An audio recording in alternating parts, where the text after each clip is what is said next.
Welcome to the Gold News Channel. My name is Kerry Stevenson, and today I'm bringing you something a little bit different outside of Australia. Vox Royalty Corporation, they are based in US, Canada. In fact, they're based all over the world, and it's royalty streaming, which I wanted to bring to you guys because we often talk about gold shares. We often talk about precious metals themselves, the physical bullion. This is streaming, which is completely different. So Floyd, the CEO, has joined me today. Carl, great to see you. Thanks for joining us at the Gold News Channel. Before we go into who you are and why you think for investors this could be a good option, give us a brief overview on who are Vox Royalty Corp and when you began. Absolutely. So Vox Royalty Corp is a specialist third-party purchaser of third-party royalties. So we aggregate purchases of third-party royalties. So those are royalties not held by the mining company. We are buying royalty interests from someone not affiliated with the mining project. And those are top-line interests in the revenue or future revenue generated from these projects. And we do that all over the world. So we've been the fastest growing company in the royalty acquisition space for the last 3 years. And we've also, by volume of acquisitions, and also been the fastest growing royalty company by growth in revenues as well. How do you find these opportunities? Because it's not like you can go to the ASX, for example, because I know you're big in Australia, and we'll come to that in a minute, but it's not like you can go to the ASX and go, which companies are out there close to production? How do you find these third-party royalties? We have a great team of mining engineers and geologists, and we use our mining engineers and geologists to screen the world for interesting developments over mining assets pretty much every day. And then from there, we have a proprietary database of now 8,500 proprietary royalties. Wow. And when we find an interesting project, we overlay that with, is there a royalty over that project? And then we use our team and our deal sourcing agents around the world to get in touch with this eclectic group of sellers all over the world that hold these third-party royalty interests. You listed in May last year on the TSXV. Carl, I'm curious as to know, because Franco-Nevada are the big kid on the block. What did you think when you started doing the company that, because Franco-Nevada and there are other royalty streamings, why did you think that you could come in and make a difference? We believe that royalty companies were a really good outlet for investors that were somewhat more generalist in nature when it came to mining and commodities. And we believed, after having worked and operated in the space, the company has been around now for over 8 years. But prior to that, I had advised companies looking to sell royalties, looking to finance via royalties. I had helped royalty companies raise capital, and really believed that this model presented a unique opportunity for investors. And I believe that we could create a niche that found value in the space for a group of shareholders that wanted that type of exposure. And so it was really around, we believed in the business model, and that we believed that we could find competitive advantages that would allow us to find value in excess, to use the portfolio management term, alpha, in a sector that really didn't have any competitive advantages other than cost of capital. And so we really went about building the team and building the capacity to find really great royalties all over the world with an approach that really hadn't been used before. You said it was a unique opportunity for investors at the moment. What's the unique opportunity? Well, the unique opportunity is to get exposure to mining operations without having to be exposed to the funding obligations of those operations and the cost structure of those obligations. Right. So mining companies are, especially in Australia, are just recognizing such exceptional growth, but that growth does typically come with costs. And so at a royalty level, we're the top line revenue interest. So we don't have to fund that mining company's development with our cash, and we're not diluted if we don't. And just the same, we get the top, usually it's a 1% or 2% NSR, which essentially means 1 or 2% of revenue. That revenue is not afflicted by the cost structure, the variable cost structure, or the fixed cost structure of any of the mining operations. So in an inflationary environment where we're seeing costs go up significantly for mining companies, our revenue is not affected by that, which I think is a huge advantage for our investors. That is actually quite a nice, succinct way of putting it.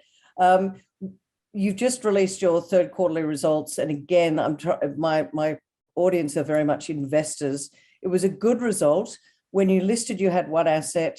now you're producing asset, now you've got five, but your growth, just talk to us about growth, because my community is all about, well, if I put my hard-earned money there, what's my return going to be like? Now, we can't talk about returns, but let's talk about growth. Absolutely. As you mentioned, Carrie, so we went public with one producing asset. Now we have 5 producing assets. We're expecting that to go to 10 producing assets as we exit 2023, but 3 of those producing assets are expected to come online in 2022. And I would say there's a high degree of conservatism baked into those expectations. So right now, we're still in the early days of very, very significant growth for our shareholders and for our business. And that's obviously manifesting on the income statement and our balance sheet. We've doubled revenue guidance. That was a couple months ago. We're on pace to hit the high end of that doubled revenue guidance. This last quarter that we just released, we announced record operating positive cash flow. And we continue to see the benefits from very strong production numbers, from the producing royalties that we have now, and from what we expect to be coming online over the next 12 and 24 months. So when I hear about, cash flow coming in, all that sort of stuff, I always have to ask on behalf of the investors out there, do you have a dividend view further down the track? You're going to be paying dividends further down the track? From our standpoint right now, the growth in front of us is still so significant that we continue to be able to reinvest that capital at such high rates of return that a dividend would drag on that. That being said, if you look at our quarterly, we did buy back more than $1 million worth of our stock. We retired over 400,000 shares. And that is a form of, that was over the third quarter. Right. And so that, that speaks to our belief in returning capital to shareholders. We did that at an average price of, I believe it was $2.81. And we're now trading at around $3.50. So, that is a form of capital return to investors. A dividend will inevitably make sense, but we'll have to ask ourselves the question is, do we become a dividend payer, or do we sell to a much larger company that has a lower cost of capital? Either way, when we can no longer reinvest the cash flow that we're generating at such high rates of return, that will make sense. And there might be a hybrid strategy there where, as we get into the later stages of next year, we might be able to just institute a dividend policy and begin that process and start growing a dividend. So we're at the early stages of our growth. It certainly is something that we're going to be considering, and we're always focused on maximizing value for our shareholders. So to the extent the dividend does that, then we'll absolutely do that. Yeah, I know you love maximizing value for shareholders. The reason that I wanted to talk to you as well was a lot of the assets that you're looking at are in Australia. And although our community is global, we do have a lot here in Australia. What attracts you to Australia? There's a lot of reasons we're attracted to Australia. One, I believe, is the people are second to none. Per capita, some of the best mining professionals in the entire industry. It's really truth at this stage.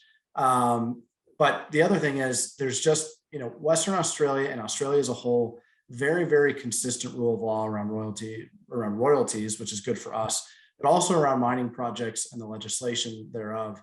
And so that consistency is really good for us. And obviously world-class geology. The geology is so good. The cost of a lot of the operations these days are so low compared to where the metal prices are, that you combine all those factors, and a lot of them I'm failing to mention.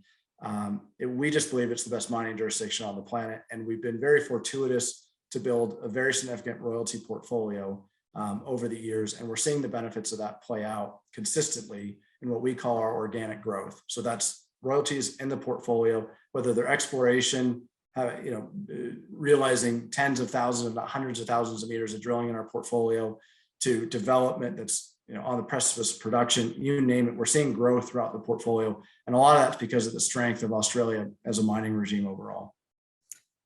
So what would you say to my audience at the moment? It is not listed on the ASX, it's TSXV. It's not that hard to buy shares on the TSXV.